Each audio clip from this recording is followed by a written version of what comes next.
Welcome everyone! In this video, we will show you how to use manual snips. Now let's say you want to do a walkthrough. By using the search functionality, you can search through all uploaded documents. Once you find the right document, you can use different snips to link information to your Excel workbook. With snips, you can cross-reference Excel with supporting evidence, like PDFs, images, Microsoft Word, and Excel files. The references are automatically stored in the workbook. This makes it very easy to prepare and review audit procedures. By using the blue text snip, you can copy information from the document to your Excel workbook. With the yellow sum snip, you can sum multiple amounts that are in your documents.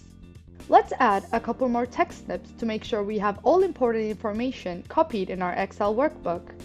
When running text recognition, Data Snipper recognizes all the numbers in the documents. By right-clicking directly on the numbers in the document viewer, you can easily create a snip on your Excel workbook. To finish this example sheet, let's place the final text snips before we take a look at other interesting features.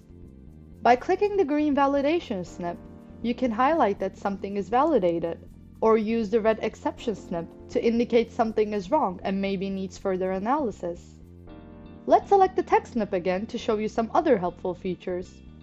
You can also make text snips on images, like this print screen from our website, or scan documents, like this scan from the book, The Smartest Guys in the Room.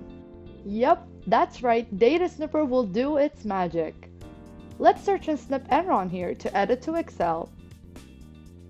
To summarize, by placing different snips, the information in the Excel file is linked to the uploaded documents.